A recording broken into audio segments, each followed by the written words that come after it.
You are watching KAVU 25 News Now weekends at 5:30.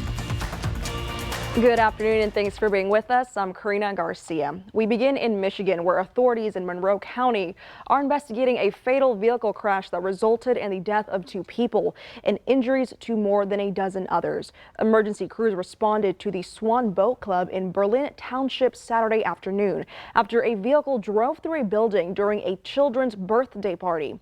Police say 2 children, an 8-year-old girl and a 5-year-old boy who were siblings, were pronounced dead at the scene. 9 victims, 3 kids and 6 adults, were transported to local hospitals with serious threatening injuries. The driver of the vehicle is a 66-year-old woman who has not been identified.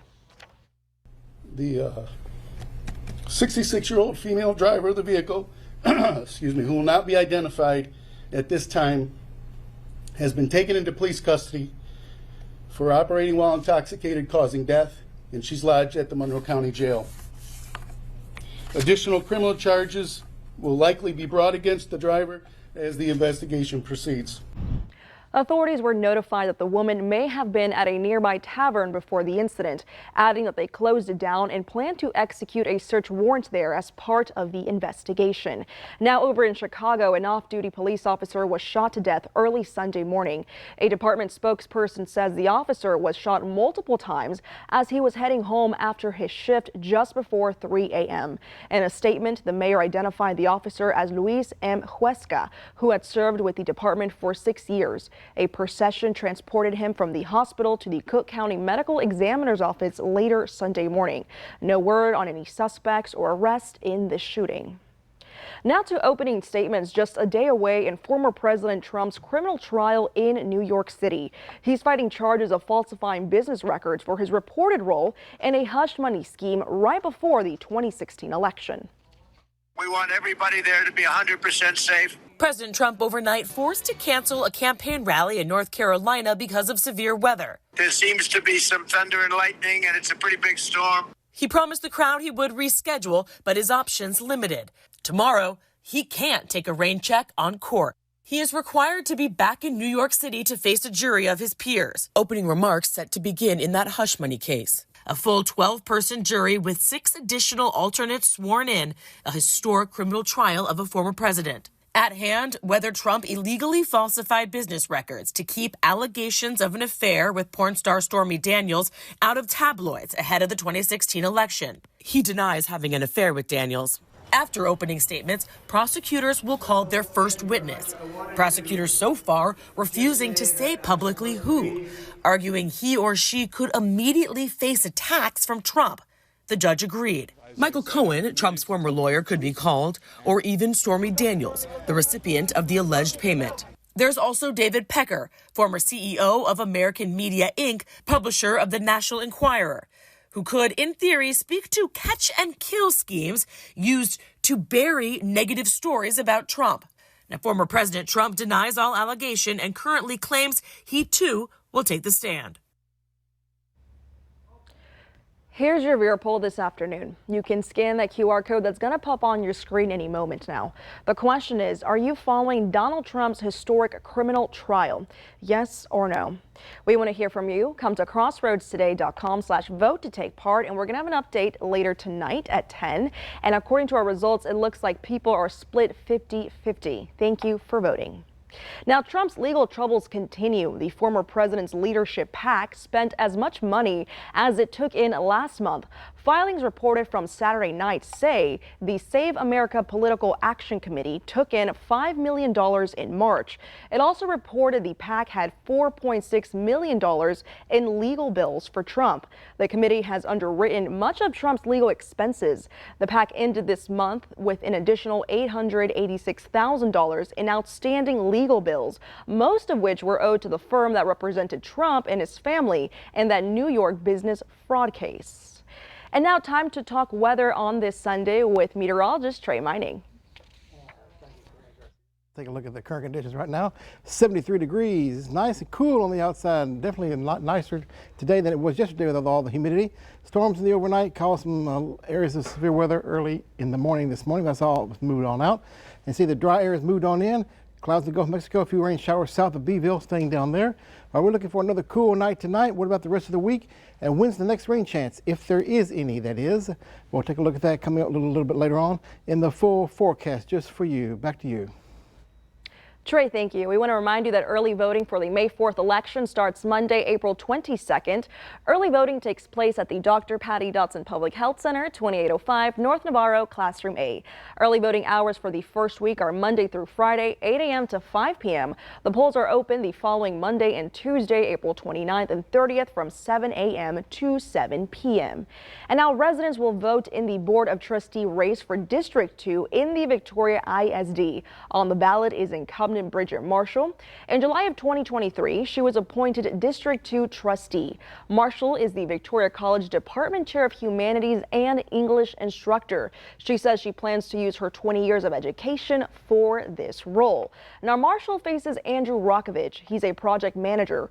Rokovich once served as president of the Victoria Young Republicans. In March, he was under fire for a social media post that some deemed anti-Semitic. Rokovich apologized and says the post was poorly thought out. Rokovich wants to ensure inclusivity and representation for all in the community. Now, over in the race for District 3 City Council in Victoria, we have April Butler running against Woodrow Wilson Wagner II. Butler is a local business owner. One of the issues she wants to address is retaining first responders. Butler says she has a plan to increase pay for first responders without raising taxes. And Butler faces Woodrow Wilson Wagner II in that District 3 race. He says he has a track record of advocacy and desire to give back to his hometown. Wilson Wagner's primary focus, if elected, is to give first responders better pay to prevent them from leaving Victoria. Wagner says his experience in government will help him find solutions for the city. Now, the Victoria Central Appraisal District is hosting a property tax community outreach session Tuesday. It starts at 6 p.m. at the Dr. Patty Dotson Public Health Center located at 2805 North Navarro Street. They will discuss topics like how the district appraises value, how to file for an exemption, the different types of exemptions, how to qualify for an ag and wildlife exemption, and how to fill out your business personnel redemption form and understanding the protest process. Now, the EPA set its first ever drinking water limits for 5 types of, quote, forever chemicals. And nearly 50 of Texas public water systems reported exceeding these new limits for at least one. You can read this article by the Texas Tribune on our website, crossroadstoday.com. Alrighty, grab your cell phone and scan this QR code. This is our quick response code to download the Crossroads Today app. You can get breaking news alerts and vote in all our viewer polls, get the latest news, weather, and sports, and watch us anytime. And stay with us. Coming up on 25 News Now at 5:30, we go over the $95 billion package headed to Capitol Hill this week. Sure was a nice day today with low humidities and a cool feel to the air. 73 degrees was the high.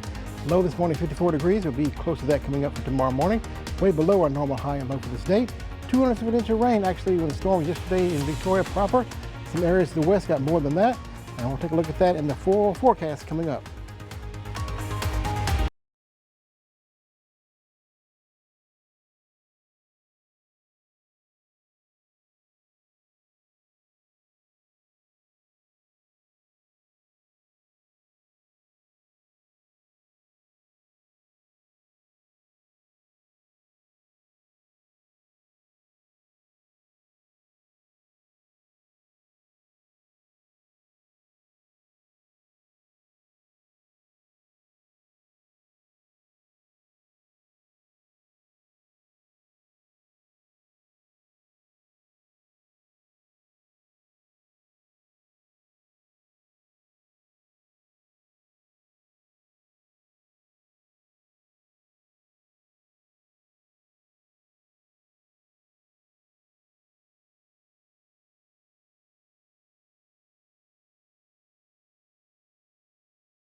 Elon Musk has postponed his planned trip to India. The Tesla CEO was due to arrive in India next week. His visit was expected to include a meeting with the prime minister to confirm that Tesla will build a factory in the country. Musk was also planning to meet with leaders of Indian space tech startups during this visit. Musk wrote on Twitter that he looks forward to visiting India later this year. And now, following a long battle on Capitol Hill, the $95 billion package with aid for Ukraine, Israel, and other U.S. allies has made it through the House and will be taken up by the Senate later this week. It also includes legislation to force the sale of the popular app TikTok. Following months of delays, the House passing a $95 billion foreign aid package. That legislation now headed to the Senate, where it's expected to pass. House Speaker Mike Johnson turning to Democrats to get this package over the finish line, angering some hardliners in his own party. Congresswoman Marjorie Taylor Greene did not immediately call a vote to oust Johnson, but joining with two other members to advance a motion to remove him as Speaker. But a majority of Republicans are not backing Greene's efforts. And replace him with who? Somebody tell me who you're going to replace him with. Johnson may now need the help of Democrats to keep his speakership. I think the respect for him has gone way up because he did the right thing irrespective of his job. That garnered a lot of respect, and also from the Democrat side. Included in the foreign aid package, more than $60 billion for Ukraine, $26 billion for Israel, and aid for allies in the Indo-Pacific region, including Taiwan. Also included legislation to force a sale of TikTok from its Chinese parent company or face a possible ban in the U.S. The clock would begin ticking when Congress passes the bill. If the bill is signed into law, ByteDance would have 1 year to find a U.S. buyer, and if it doesn't, the app would face a nationwide ban. But that law could face potential legal challenges, citing First Amendment rights. To just ban 170 million Americans who engage in speech and livelihood, the federal judge in Montana struck it down. The judges struck it down when Trump tried this. I doubt it survives scrutiny in the Supreme Court. A group of TikTok creators recently signing an open letter to President Biden, warning him this could be alienating young voters in an election year, while others are planning to rally outside the Capitol on Tuesday as the Senate debates the legislation. Jay O'Brien, ABC News, Washington. Riverside Park opened a dog park, otherwise known as Riverside Bark. During the ceremony Saturday, a plaque was revealed to recognize Girl Scout Izzy Drain, the young girl that raised awareness about the need for a dog park and helped raise money for its construction. She passed away in 2022. Victoria Mayor Dwayne Crocker says that Riverside Park is special for many reasons. It's incredibly gratifying to see how important this project has become to our residents. It's been one of the #1 projects in terms of feedback from citizens that I've heard. The folks are just so excited and so happy to have a dog park here in Riverside Park. The park comes complete with a large area for our four-legged friends to run and play, plus dog-friendly playground equipment that will make any dog happy. And for more on today's news stories, come to crossroadstoday.com. Don't forget to submit your birthday wishes. Sunrise anchor Carolina Astran will read them live on 25 News Now Sunrise. You can also submit a local military hero so Mac may recognize them. And take a look at this. This was last night. I got a photo from a viewer from Goliath. Thank you, Sarah McFall, for this photo. The hailstone about a quarter size. Take a look at that. So last night during the storm movie going through. So a little bit of severe weather around. Any more severe weather headed our way or any weather at all, rain-wise it is. We'll take a look coming up in your forecast.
Good Sunday evening, everyone. Meteorologist Trey Mining here.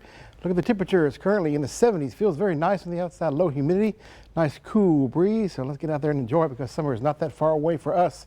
And we'll be in the 50s early tomorrow morning. Look at that. By about 2 o'clock, 56 degrees in Victoria. And probably the low 50s by the time we wake up early in the morning, about 7 a.m. And another cool day anticipated tomorrow. But don't worry, the humidity will be back coming up by about Tuesday or so as winds return off the Gulf from the south and southeast. For the most part for now, winds are from the north and northeast, keeping that cooler and drier air in place. 10 to 15 miles per hour, so a little bit of a breeze out there, a little bit of gusty winds from time to time. Looking at the big picture of state Texas, fronts in the Gulf of Mexico, now from about Laredo, south of Corpus Christi, near the Rio Grande Valley, and out into the Gulf of Mexico, of course. Behind it, the cool, dry air is filtering on in, pretty much eroding the clouds away and causing the temperatures to be very nice. It's nice to see the sun out there currently. It was a very nice day today, no doubt about it, and it's going to continue at least for about one more day, like I just said. Future wind speed, 10 to 15 miles per hour. They'll take us through the rest of the night. Calming down a little bit before the dawn hour, about 5 or 10 miles per hour at best. But notice all the wind directions are from the north and northeast, keeping your day on Monday another cool, dry day overall, with highs more than likely in the lower 70s. Nothing on the radar to be worried about, of course, where that's pretty much all is out of the picture now. And we're looking at the future tracker here. We're seeing the clouds in the Gulf of Mexico. A few high clouds north of I-10 coming up for your late night tonight into your day tomorrow. And we'll call it kind of partly cloudy. These are high clouds coming in from the south and southwest. No precipitation in these clouds at all. So kind of keeping it on the partly cloudy side. A little bit of milky appearance in the sky from time to time of those high clouds moving in overhead. So Victoria, it'll be in the 50s early tomorrow morning. By 9 a.m. we're up to 61 degrees with sunny skies mixed with clouds from time to time throughout the day, especially in the afternoon. And mid-70s for the daytime high, 73, 74 degrees by 3 p.m. in the afternoon. Port Lavaca, same as well, 70s for highs. Clouds and sun, kind of mixture throughout the entire time. As you go through your day tomorrow on your Monday, looks pretty dry overall. At Cuero, about the same as well, 59 degrees at 9 a.m. Your low will be near 50 degrees early tomorrow morning, with partly cloudy and mostly sunny skies throughout the entire time period, with highs in the 70s again, with the 6 p.m. hour still at 73 degrees. Clouds and radar, of course, the clouds in the Gulf of Mexico keeping it away from us as that high pressure continues to build on in. Let's take a look at the planning forecast here. Partly cloudy skies for your Monday, looking very nice.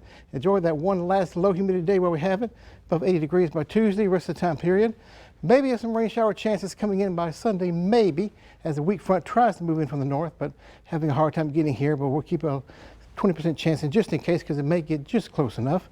Look at the highs back in the 80s, almost near 90 degrees coming up by next weekend as the humidity increases by then. So back to that humid feel. So enjoy your day today and tomorrow. Overnight lows, by the way, in the 50s coming up for tomorrow morning, 60s and 70s throughout the entire forecast period in the next weekend. So overall, not a bad week at all. Sunny to partly cloudy skies with temperatures pretty much on the 80s as we go toward your Tuesday, toward the end of the week. So get out there and enjoy it. And check this out right here. This is what you need. Get your smartphone, scan the code you see right there on your screen. That'll take you to a web page. You can download our Crossroads Today app and sign up for news alerts, news, weather, and sports at your fingertips. Very easy, convenient, and free of charge to stay connected with us. Zach, take it away. Thank you, Trey. East versus West Part 3 was a good one. I'll have that in sports.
Victoria East and West had a seeding game over at Riverside Stadium yesterday afternoon. West was the home team, so on the top of the first.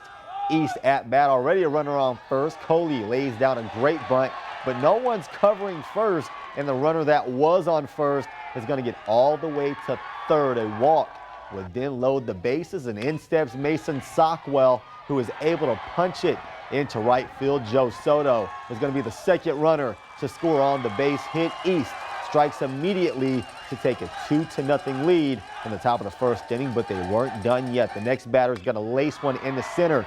Xavier Ortega being sent home. He's going to score. The score is now 3-0. The runner is going to get thrown out at third, trying to sneak in behind the throw. Joey Lee was on the mound for the Titans. He was brilliant, did not allow a single run to score. For Victoria West, Dominic Martinez was great himself after the first inning, but those 3 first-inning runs, the only runs in the entire game. East wins 3-0 in this big seeding game, so they're going to take second place in the zone, but final playoff seedings and implications still on the line. Victoria East will take on the Carroll Tigers at Riverside this week as they try and finalize their standings. As for West, they will take on King as they try to push for the postseason. West won just 2 district games last year. We're confident all year about maybe competing for a postseason spot since the very beginning. Their playoff hopes still alive. They do need to get this win.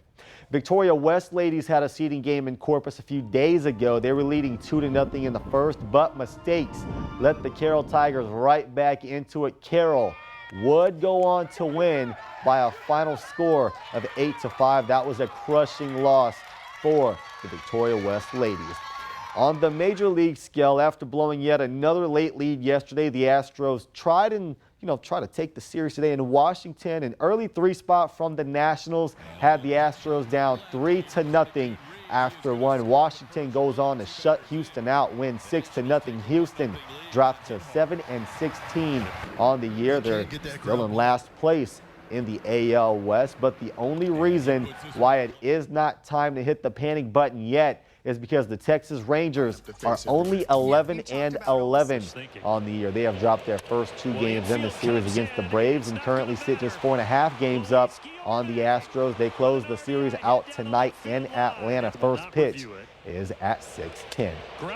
It's state season for track, and some Yoakum Bulldogs are Austin bound. The boys won the 4x1 and the 4x2. They're all headed to state. That's Trey Cuellar, Keon Williams, Zach Taylor, and Xavier Barnett who made up that team. And on the girls' side, we had Gianna Phillips jumped over 40 feet. That's a personal best. She's, of course, headed for state as well. Just missed out on gold last year. We actually had a bunch of athletes from the area make it to state. We'll have that later tonight at 10. That is it for your sports. Karina, back to you. Thanks, Zach, and stay with us. Coming up, we get ready to celebrate National Star Wars Day.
Alrighty, Star Wars fans are breaking out their lightsabers ahead of the May 4th, National Star Wars Day. One brand of dairy is also getting ready to celebrate by offering blue milk. That's the iconic drink that was first introduced in Star Wars A New Hope. The jugs will feature labels with the characters like Luke Skywalker and Darth Vader. In a tweet about the milk, the dairy says it will be available for a limited time. You know, shout out Howie Gordon. This was his day. Yeah, you know, actually, Yeah. I got a little keychain for him for 50 cents. It was Darth Vader. He didn't have his lightsaber because it broke off. But Howie Gordon was a huge Star Wars guy. Yeah. Exactly, yeah. It's You guys fans of Star Wars? I never watched it once. It looks awful. Every time I try to watch it, it looks like the worst thing I've ever seen. So never watched it once. No, dude, you have to. You got to give it a try. Have you watched them all? You're a big, all of them. Are you? All of them. What's your favorite one? Probably. You put me on the spot. It's the one. You know what I'm talking about, where Anakin turns evil. I believe I do, yes. You know what? But you know who doesn't turn evil? This weather. Okay, dude. There you go. Hey, I pulled a Don love the Brubaker. transition. I tried. Tell you what. I couldn't. Very good. Out of this world forecast, I tell you what. Monday looking nice again with a low humidity, 73 degrees with a high. Yay about that. And then the humidity returns Tuesday through the rest of the week. Maybe some rain chances on Sunday. Overall, not a bad week ahead. Highs in the 80s overall. Lows 50s, 60s, and near 70 toward the weekend. So get out there and enjoy the low humidity where we have it. Alrighty, thank you, Trey. And thank you for joining us. Remember to subscribe to our YouTube channel, Crossroads Today. Have a great weekend.